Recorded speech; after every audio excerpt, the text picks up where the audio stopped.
नमस्कार दोस्तों, आप सभी का स्वागत है मेरे YouTube चैनल HSS स्टडी में। चलिए अपन बात करेंगे आज बात करने वाले हैं राजस्थान के जो त्यौहार पढ़ रहे थे उस त्यौहार में ही अपना आगे बढ़ेंगे। पहला भाग अपन ने पढ़ लिया था, वहाँ पर अपन ने जो है हिंदू महीनों की चर्चा कर ली थी और हिंदू महीनों में भी जो 12 महीने होते हैं उन 12 महीनों में पूर्णिमा और अमावस्या को कौन कौन से त्यौहार आते हैं उनकी बात भी अपनी हो गई थी। चलिए अपन आज आगे बात करने वाले हैं। आगे अपना जो रहने वाला है, आगे अपना रहेगा, मैंने कहा था कि अपन नवरात्रों की बात करेंगे। किसकी बात करेंगे भाई? नवरात्रों की। तो नवरात्रे जो है नवरात्रा, तो नवरात्रा वर्ष में हमारे 4 बार आते हैं। कितनी बार आते हैं भाई? 4 बार आते हैं, लेकिन अपने लिए इम्पोर्टेंट कितनी बार रहेंगे? 2 बार ही रहेंगे।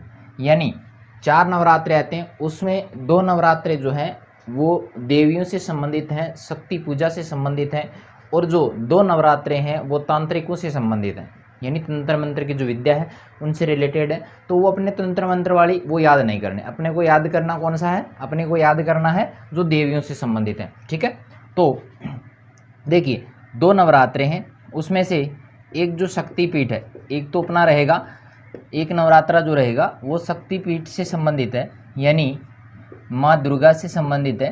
तो माँ दुर्गा की जो पूजा है वो की जाती है और माँ दुर्गा के 9 रूपों की पूजा की जाती है। कितने रूपों की जाती है?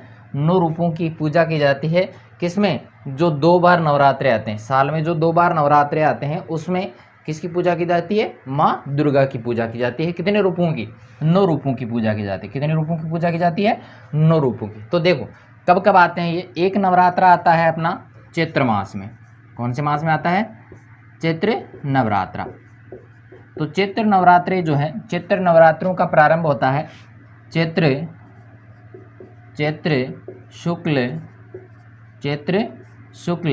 एकम से लेके, चैत्र शुक्ल एकम, मैं इसको सीधा लिखना चाहूँ तो एकम का अपन ऐसे सीधे भी लिख सकते हैं। चैत्र शुक्ल एकम से लेके चैत्र शुक्ल नवमी तक, चैत्र शुक्ल नवमी तक। ठीक है, ये चैत्र नवरात्रे जो हैं वो प्रारंभ होते हैं चैत्र शुक्ल एकम से। पता होगा नवरात्रे जो है वो कितने दिनों से चलते हैं? 9 दिनों तक चलते हैं, और 9 दिनों तक जो है वो यहाँ पर माँ दुर्गा के जो 9 रूप हैं उनकी पूजा यहाँ पर की जाती है। यानी माँ दुर्गा के 9 रूपों की पूजा की जाती है, शक्ति की 9 रूपों की पूजा की जाती है 9 दिन तक। ठीक है, चलिए एक हो गया अपना चैत्र नवरात्रा और एक है अपना आश्विन नवरात्रा। आश्विन नवरात्रा, ठीक है, आश्विन नवरात्रा। तो ये आश्विन नवरात्रा जो है वो आते हैं आश्विन शुक्ल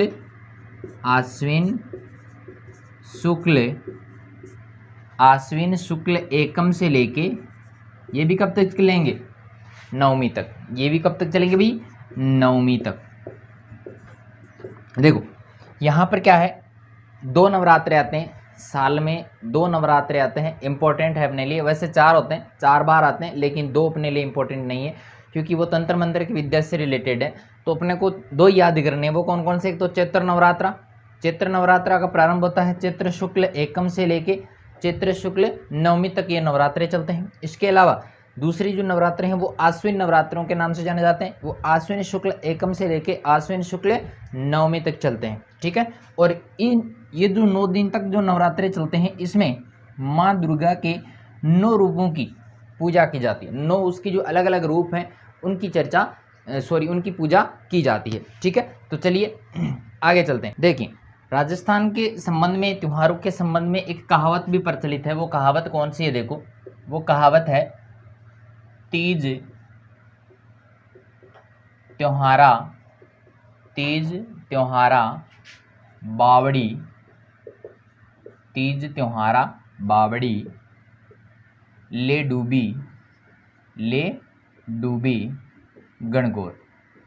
ठीक है, इसका मतलब क्या है? देखो यहाँ पर अपने राजस्थान में एक कहावत भी प्रचलित है कि तीज त्योहारा बावड़ी ले डूबी गणगौर। बावड़ी यानी वापिस, तीज त्योहारों का, यानी तीज जो है उस तीज से क्या होता है? सावन मास की जो तीज है जिसे अपन छोटी तीज भी कहते हैं, उस छोटी तीज से त्योहारों का आगमन होता है। आश्विन मास में त्योहारों का आगमन होता है। कब से? तीज से। तो तीज त्योहारा बावड़ी यानी त्योहारों को लेकर आई है। कौन? तीज। और ले डूबे गणगौर, यानी त्योहारों का अंत कब माना जाता है, अंत माना जाता है गणगौर के। गणगौर के बाद में कोई त्यौहार नहीं आते, और गणगौर के बाद में त्योहारों की शुरुआत कब होती है, तीज से होती है। कब से होती है भाई, तीज से होती है। चलिए आगे बात करते हैं। तो यहाँ पर मैंने ये सारी इसी के माध्यम से बता दिया, अलग से लिखवाने की मेरे ख्याल से जरूरत नहीं है कि राजस्थान में त्योहारों का प्रारंभ जो है वो तीज से माना जाता है। राजस्थान में त्योहारों का प्रारंभ जो है छोटी तीज यानी श्रावण शुक्ल तृतीया से माना जाता है, और गणगौर के साथ में त्योहारों का अंत हो जाता है। और गणगौर मनाई जाती है चैत्र शुक्ल तृतीया को। चैत्र शुक्ल तृतीया को क्या मनाई जाती है, गणगौर मनाई जाती है। तो यहाँ पर मैं थोड़ा सा लिख देता हूँ, आपके समझ में भी आ जाएगा ना। तो राजस्थान में त्योहारों का जो प्रारंभ है वो माने जाती है छोटी तीज। वो कब मनाई जाती है, छोटी तीज का मैंने अभी बताया आपको। छोटी तीज जो है वो मनाई जाती है श्रावण शुक्ल तृतीया को क्या मनाई जाती है, छोटी तीज मनाई जाती है। और उसी दिन से अपने त्योहारों का जो है वो प्रारंभ होता है। और त्योहारों का अगर अंत की बात करें, त्योहारों का अंत जो है वो किसके साथ होता है, गणगौर के साथ में। किसके साथ में, तो भी गणगौर के साथ में। और गणगौर कब मनाई जाती है, चैत्र शुक्ल तृतीया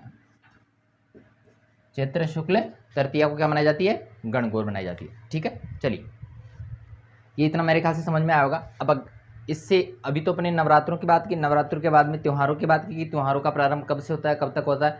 अपन थोड़ी सी बात जो है वो सिंजारों की कर लेते हैं। देखिए यहाँ पर दूसरी बात करते हैं अपन, वो है सिंजारा। देखें अपने सिंजारा जो है वो सिंजारा साल में वर्ष में आते हैं 4 बार। कितनी बार आते हैं, 4 बार आते हैं। कब कब आते हैं देखो, एक तो है अपनी छोटी तीज, एक है बड़ी तीज, एक है गणगौर, हरतालिका तीज।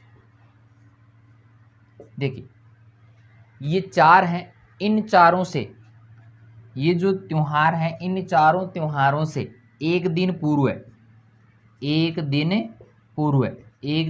क्या होता है, सिंजारे मनाए जाते हैं।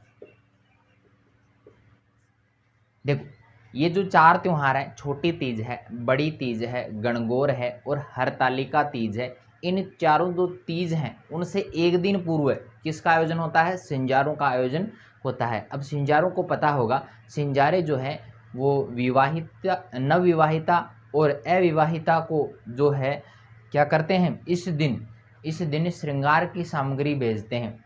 ससुराल पक्ष से क्या होता है, श्रृंगार की सामग्री भेजी जाती है, और उस श्रृंगार की सामग्री से वो क्या करती हैं, नवविवाहिता जो है वो श्रृंगार करती हैं। ये आपको मेरे ख्याल से पहले ही पता होगा। तो यहाँ से कुछ सामग्रियाँ वगैरह भेजी जाती हैं, कब, इनसे एक दिन, ये जो त्यौहार लिखे हैं इनसे एक दिन पूर्व जो है वो सिंजारे मनाए जाते हैं। वैसे सिंजारे का अर्थ क्या होता है, श्रृंगार होता है। सिंजारे का अर्थ क्या होता है, श्रृंगार होता है। श्रृंगार यानी श्रृंगार से संबंधित सामग्री भेजी जाती है। ठीक है, किसको, अविवाहित स्त्रियों और नवविवाहितों को। ठीक है, तो चलिए अपन ये अपना यहाँ पर ख़त्म हो गया। अब अपन एक एक जो है जिस दिन से अपने त्योहारों का प्रारंभ होता है उस दिन से, उसी मास से अपन त्योहारों को पढ़ेंगे। जिस मास में जितने त्यौहार आते हैं उनको अपन एक साथ देखेंगे, और उनको याद करने का जो शॉर्ट फॉर्मूला है वो भी मैं आपको यहाँ पर बताऊँगा। तो चलिए मैं इसको मिटा देता हूँ, फिर अपन आगे बात करते हैं। आगे का बिंदु रहेगा वो रहेगा श्रावण मास के त्यौहार।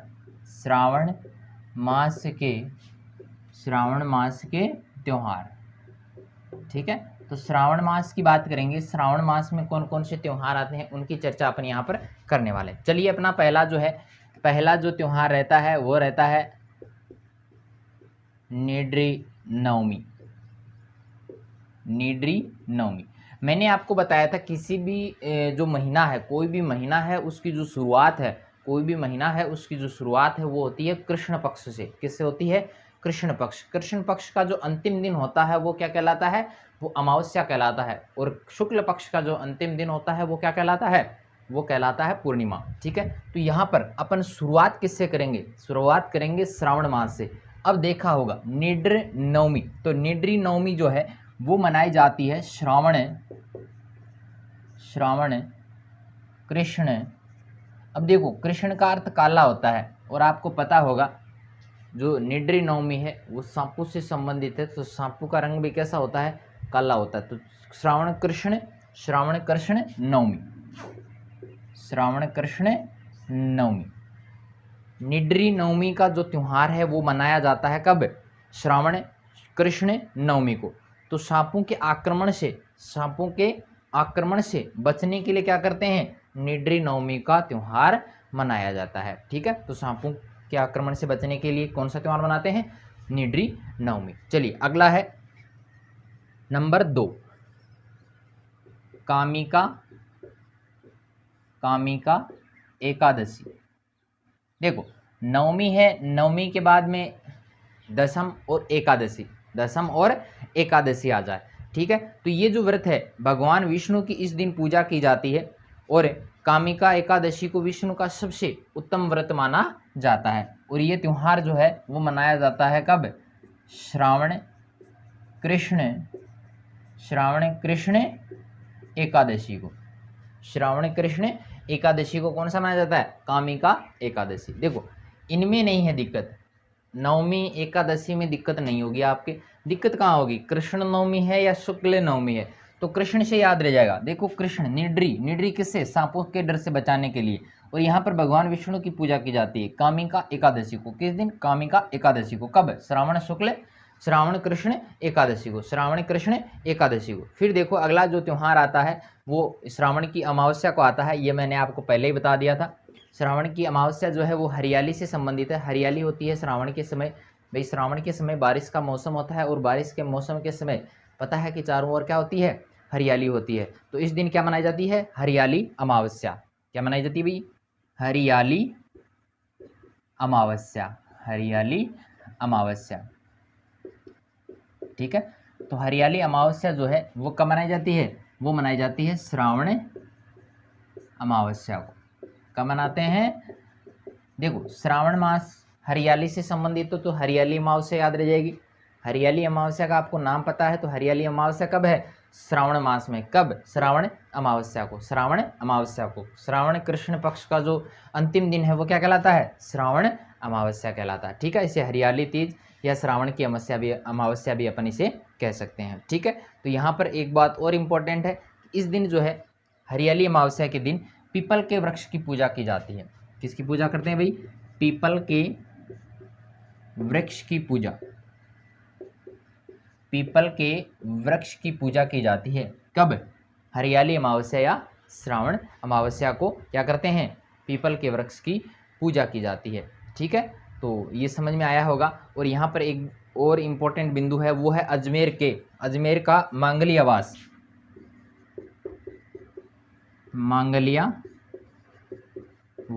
कहाँ का है मांगलियावास, कहाँ पे भाई, मांगलियावास है अपने अजमेर में। यहाँ पर कल्प वृक्ष का मेला भी बढ़ता है। अजमेर के मांगलियावास में कल्प वृक्ष का मेला बढ़ता है। किसका बढ़ता है भाई, कल्प वृक्ष का मेला।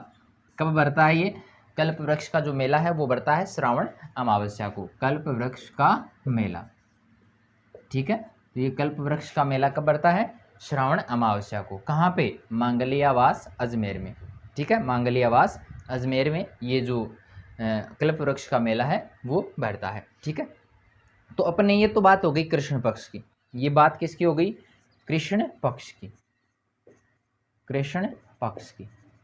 अब अभी अपन बात करेंगे, अगला जो रहेगा अपना वो रहेगा शुक्ल पक्ष। कौन सा रहेगा, शुक्ल पक्ष। तो शुक्ल पक्ष में अपना अगला जो त्योहार होगा, यानी श्रावण मास में शुक्ल पक्ष का जो त्योहार होगा वो होगी छोटी तीज। और पता है छोटी तीज से राजस्थान में जो है वो त्योहारों का प्रारंभ भी माना जाता है। इसे श्रावणी तीज भी अपन कह सकते हैं, इसे छोटी तीज भी अपन कह सकते हैं। और ये मनाई जाती है, सबसे प्रसिद्ध मानी जाती है। छोटी तीज जो है वो सबसे प्रसिद्ध मानी जाती है। झूले वाली तीज भी इसे कहते हैं, क्योंकि झूले वगैरह झूले जाते हैं इस दिन। ठीक है, तो छोटी तीज कब मनाई जाती है, छोटी तीज जो है वो मनाई जाती है श्रावण शुक्ल तृतीया को। श्रावण शुक्ल तृतीया को क्या होता है, छोटी तीज मनाई जाती है। ठीक है, और ये त्योहारों का सबसे महत्वपूर्ण त्योहार है, इसीलिए वो कहावत भी थी कि तीज त्योहारा बावड़ी ले डूबी गणगौर, तीज त्योहारा बावड़ी ले डूबी गणगौर। ये कहावत जो है वो यहीं से प्रारंभ हुई है, छोटी तीज से ही त्योहारों का प्रारंभ माना जाता है। तो यहाँ पर जो है वो एक जयपुर की तीज की जो सवारी है, जयपुर की तीज की सवारी प्रसिद्ध मानी जाती है। जयपुर की जो तीज की सवारी है वो सुप्रसिद्ध है, सबसे प्रसिद्ध मानी जाती है। और यहाँ पर ये जो त्यौहार है वो बालिकाओं और नवविवाहितों के लिए वेरी इम्पोर्टेंट रहता है। ठीक है, इस दिन जो है वो श्रावण के गीत भी गाए जाते हैं और इसके एक दो नाम भी मैंने बता दिए। श्रावण तीज कहते हैं, छोटी तीज कहते हैं, इसे हरियाली भी, हरा भरा रहता है तो इसे हरियाली तीज के नाम से भी जानते हैं। ठीक है, तो ये मेरे ख्याल से इतना समझ में आया होगा। चलिए अपन आगे बात करते हैं। अगला अपना नंबर 5, पांचवा जो है इसे कहते हैं नाग पंचमी। नाग पंचमी पता होगा। अब नाग से सांप होता है, नाग किसे कहते हैं भाई? सांप को कहते हैं। और इस दिन जो है वो नाग देवता या सर्प देवता की पूजा की जाती है। और ये सर्प देवता की जो पूजा है वो की जाती है श्रावण शुक्ल, कब है? आगे लिखा पंचमी, तो यहाँ पर लिख देंगे पंचमी। प्रश्न यह आता है कि नाग पंचमी का त्यौहार किस मास में मनाया जाता है, कौन से महीने में मनाया जाता है? तो यहाँ पर महीना पूछे तब आपको कह देना है कि कब मनाया जाता है? श्रावण शुक्ल को। श्रावण शुक्ल पंचमी को यह त्यौहार मनाया जाता है। कौन सा? नाग पंचमी का। और यहाँ इस दिन जो है वो सांपों के देवता या सर्प देवता की पूजा की जाती है, इसीलिए इसे क्या कहते हैं? नाग पंचमी कहते हैं। ठीक है, और एक बात और इम्पोर्टेंट है कि जोधपुर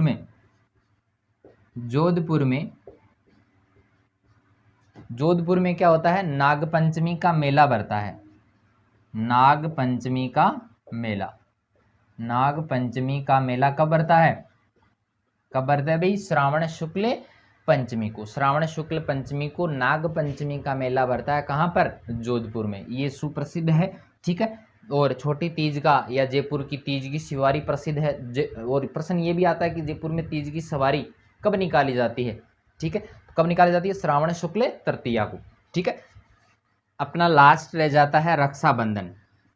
लास्ट है अपना रक्षाबंधन। पता होगा रक्षाबंधन जो है वो मनाया जाता है श्रावण पूर्णिमा को। श्रावण पूर्णिमा को जो है वो मनाया जाता है रक्षाबंधन। और रक्षाबंधन का पता होगा आपको, भाई बहन के प्रेम का जो है वो ये त्यौहार है, अटूट प्रेम का ये त्यौहार है। और इस दिन जो है भाई बहन जो है वो राखी बांधते हैं। और एक बात और इम्पोर्टेंट है कि इस दिन जो है अमरनाथ का नाम सुना होगा आपने। अमरनाथ का जो वहाँ पर शिवलिंग है वो अपने पूर्ण रूप में वहाँ पर दिखाई देता है। बर्फ़ होने के बावजूद अपने पूर्ण रूप में वो कब दिखाई देता है? रक्षाबंधन के दिन दिखाई देता है। ठीक है, और इसके एक दो अन्य नाम भी हैं। अन्य नाम इसे कहते हैं, एक तो इसके कुछ अन्य नाम भी हैं। इसे कहते हैं नारियल पूर्णिमा, इसे नारियल पूर्णिमा भी कहते हैं। और इसे जो है वो सत्य पूर्णिमा के नाम से भी जाना जाता है। इसे नारियल पूर्णिमा कह दो चाहे सत्य पूर्णिमा कह दो, ये कुछ इसके अन्य नाम है। नारियल पूर्णिमा है, सत्य पूर्णिमा है। चलिए एक बार इस पूरे को मैं दोबारा से रिवाइज करवा देता हूँ। बहुत सरल है। देखो मैंने जिस प्रकार ये डायग्राम बना के लिखा है आपको भी उसी तरह लिखना है और उसी प्रकार आपको याद करना है। यहाँ पर कृष्ण पक्ष लिख दिया मैंने, यहाँ पर मैं लिख दूंगा शुक्ल पक्ष। देखो याद हो जाएगा, तुरंत ही याद हो जाएगा। श्रावण मास के त्यौहार है। श्रावण मास की 3 त्यौहार कृष्ण पक्ष में, 3 त्यौहार कब हैं? शुक्ल पक्ष में। 3 कृष्ण पक्ष में, 3 शुक्ल पक्ष में। कृष्ण पक्ष में 3 है, कौन कौन से? निद्रा, कामिका, हरियाली। 3 है भाई। निका है, याद रह जाएगा, निका है। ठीक है, निद्री, कामिका और हरियाली। तो निद्री नवमी, कामिका एकादशी, निद्री नवमी, कामिका एकादशी और हरियाली अमावस्या।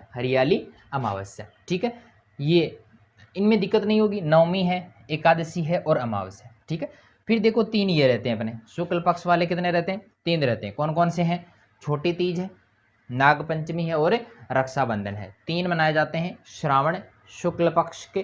कौन कौन से हैं? छोटी तीज शुक्ल तृतीया को, नागपंचमी शुक्ल पंचमी को, और रक्षाबंधन पूर्णिमा को। रक्षाबंधन कब मनाया जाता है? पूर्णिमा को। और रक्षाबंधन की जो पूर्णिमा है इसके कुछ अन्य नाम भी हैं, वो कौन से हैं? एक तो है नारियल पूर्णिमा और एक है सत्य पूर्णिमा। अब 2-3 चीज़ें और बनती हैं यहाँ से। क्या बनती हैं? देखो, यहाँ पर हरियाली अमावस्या को श्रावण अमावस्या कहते हैं। पीपल के वृक्ष की पूजा होती है। इंपॉर्टेंट चीज़ें, यहाँ से प्रश्न बहुत बार पूछा गया है। मंगलियावास अजमेर में किसका मेला बनता है? कल्प वृक्ष का मेला। अब प्रश्न मेले से पूछ लेगा, कल्प वृक्ष का मेला, कल्प वृक्ष का मेला कहाँ बढ़ता है? तो पहली बात, मंगलियावास अजमेर में। कब बढ़ता है? कब की बात करें तो श्रावण अमावस्या को। श्रावण अमावस्या को मंगलियावास अजमेर में क्या होता है? मेला बढ़ता है। किसका? कल्प वृक्ष का। एक प्रश्न ये कि जयपुर की तीज की सवारी जो है वो कब निकाली जाती है? प्रसिद्धि कब की? ठीक है, तो वो है श्रावण कृष्ण शुक्ल तृतीया को। फिर है जोधपुर में नागपंचमी का मेला कब मनाया जाता है? नागपंचमी का मेला है तो नागपंचमी को मनाया जाएगा। इसमें ज़्यादा याद नहीं करना, सिर्फ जोधपुर वाला याद करना। ठीक है, ये नारियल पूर्णिमा और सत्य पूर्णिमा। ठीक है भाई, हरियाली होगी, हरियाली में नारियल हरे हरे होते हैं तो हरियाली है, ये नारियल पूर्णिमा। ठीक है, रक्षाबंधन, रक्षाबंधन को नारियल पूर्णिमा, नारियल ही तो देते हैं। ठीक है ना, राखी वगैरह बांधते हैं। ठीक है, चलिए ये इतना समझ में आया होगा। इसमें 1-2 चीज़ें और इम्पोर्टेंट है। एक जो है वो ये है कि श्रावण के जो सोमवार हैं, श्रावण के सोमवार वो सारे ही इम्पोर्टेंट हैं। श्रावण महीने में जितने सोमवार आते हैं वो सारे ही महत्वपूर्ण हैं, यानी प्रत्येक सोमवार को त्यौहार मनाया जाता है। तो इसको लिखने की जरूरत नहीं, श्रावण के सोमवार। ठीक है, एक तो ये रह गया। एक मंगलवार वाला और है कि मंगलवार के जो श्रावण मास के जो मंगलवार हैं वो भी महत्वपूर्ण है। तो ये कोई इंपॉर्टेंट बात नहीं है, आप ये याद कर लेना कि श्रावण के जो सोमवार हैं वो सभी जो है वो उस दिन व्रत वगैरह रखते हैं, तो श्रावण के सोमवार। ठीक है, और बाकी का ये आपको इतना याद करना। चलिए अपन आगे चलते हैं, मैं इसको मिटा देता हूँ। देखिए, अपने भाद्रपद जो महीना है, भाद्रपद के महीने में राजस्थान में सबसे ज़्यादा त्यौहार मनाए जाते हैं। और भाद्रपद का जो महीना है वो परीक्षा की दृष्टि से वेरी वेरी इंपॉर्टेंट रहता है। तो चलिए एक एक की बात अपन करते हैं यहाँ पे। तो अपना पहला जो रहता है वो रहता है कृष्ण पक्ष, भाद्रपद का कृष्ण पक्ष। तो कृष्ण पक्ष की अगर बात करें तो कृष्ण पक्ष में अपना पहला जो त्यौहार आता है वो आती है बड़ी तीज।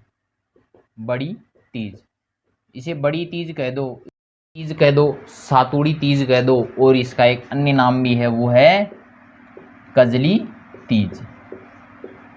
देखो, बड़ी तीज, सातुड़ी तीज या कजली तीज कब मनाई जाती है? तो इसका रहेगा भाद्रपद कृष्ण कब? तृतीया को, भाद्रपद कृष्ण तृतीया को। एकम दूज ये छोड़ दो अपने, है ना, द्वितीया, एकम, द्वितीया। ठीक है, तो ये यहाँ पर देखो, तीज के जो दोनों त्यौहार हैं वो कौन से पक्ष में मनाए जाते हैं? कृष्ण पक्ष में। दोनों जो त्यौहार हैं, छोटी तीज हो चाहे बड़ी तीज हो, दोनों मनाए जाते हैं कृष्ण पक्ष में। कौन से पक्ष में? कृष्ण पक्ष में। और कृष्ण पक्ष की तृतीया को मनाए जाते हैं, दोनों कृष्ण पक्ष की तृतीया को मनाए जाते हैं। इसका नाम जरूर ये दो के नाम याद कर लेना, क्योंकि प्रश्न यहाँ से आता है। बड़ी तीज कोई नहीं पूछेगा, नाम ये देगा, सातुड़ी तीज या कजली तीज, सातुड़ी तीज या कजली तीज। यहाँ पर देखो, यह जो त्यौहार है वो अखंड सुहाग का प्रतीक माना जाता है। यह जो त्यौहार है वो माना जाता है अखंड सुहाग का प्रतीक, सुहाग का प्रतीक ये त्यौहार माना जाता है। इसके अलावा जो है इस दिन कुछ सत्तू से बने विशेष व्यंजनों का प्रयोग करते हैं। सत्तू से बने व्यंजनों का प्रयोग होता है, व्यंजनों का प्रयोग। ठीक है, सत्तू से बने व्यंजनों का प्रयोग इस दिन किया जाता है। नीम की पूजा की जाती है। किसकी पूजा करते हैं? नीम की पूजा। किसकी पूजा की जाती है भाई? नीम की पूजा की जाती है। और यहाँ पर जो है एक प्रसिद्ध सवारी भी प्रसिद्ध है, और वो है बूंदी की कजली तीज की सवारी। कजली तीज की सवारी प्रसिद्ध है, सवारी प्रसिद्ध है। किसकी? बूंदी की जो है कजली तीज की सवारी भी प्रसिद्ध मानी जाती है। और जो है कजली तीज का अगर मेला भी पूछा जाए तो मेला कहाँ भरता है? बूंदी में भरता है। ठीक है, तो ये अपने जो बड़ी तीज है उससे संबंधित कुछ महत्वपूर्ण बातें मैंने आपको बता दी। इसका नाम है बड़ी तीज, सातुड़ी तीज या कजली तीज। भाद्र कृष्ण तृतीया को खंड सुहाग का ये प्रतीक मानी जाती है। सत्तू से बने व्यंजनों का प्रयोग इस दिन होता है।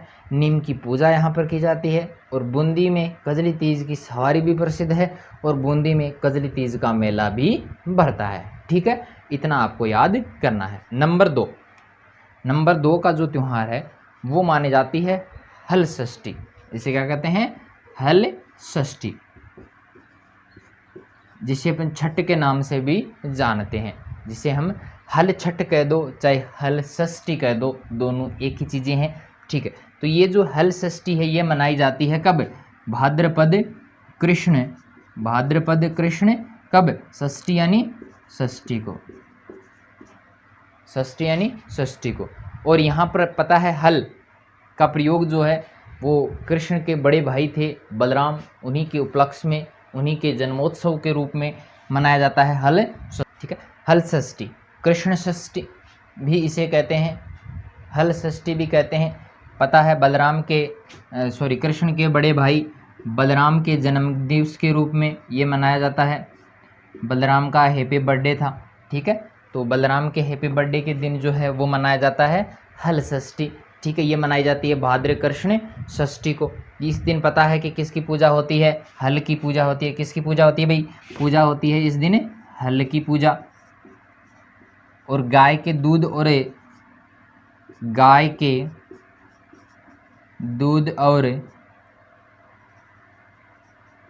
दही का प्रयोग होता है।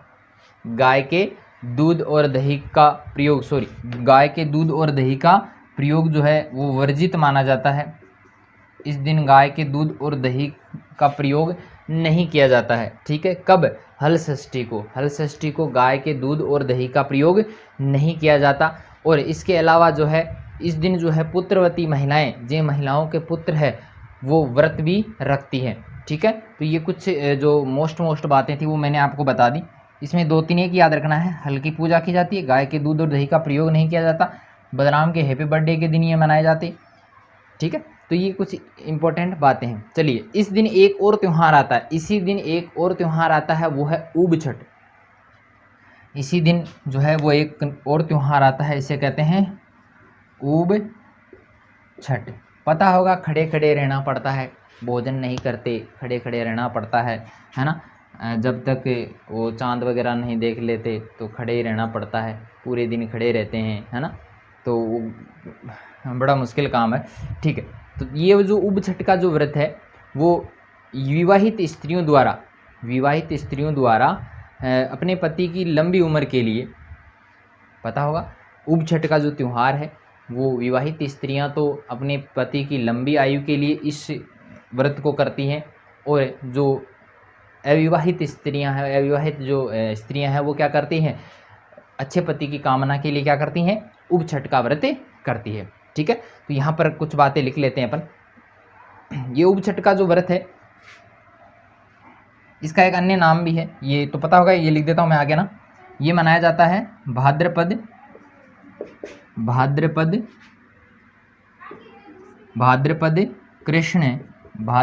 कृष्ण छठ है तो षष्ठी लिख देंगे, भाद्रपद कृष्ण षष्ठी को। भाद्रपद कृष्ण षष्ठी को क्या मनाई जाती है? ऊब छठ मनाई जाती है, और इसे कहते हैं चंदन षष्ठी व्रत। इसका एक अन्य नाम भी है, वो क्या है? चंदन षष्ठी व्रत। चंदन षष्ठी व्रत के नाम से भी इसे जानते हैं। ये क्यों मनाया जाता है ये मैंने आपको बता दिया। विवाहित स्त्रियां अपने पति की लंबी आयु के लिए, और जो अविवाहित स्त्रियां हैं वो अपने पति की वो अच्छा पति प्राप्त करने के लिए क्या करती हैं? ऊब छठ का व्रत करती हैं। चलिए, ठीक है, चलिए अपना उसी कृष्ण पक्ष में चल रहे थे। उसी कृष्ण पक्ष में अपना जो अगला जो त्यौहार रहता है नंबर 4 पे, वो रहता है कृष्ण जन्माष्टमी। ये तो सबको पता होगा, कृष्ण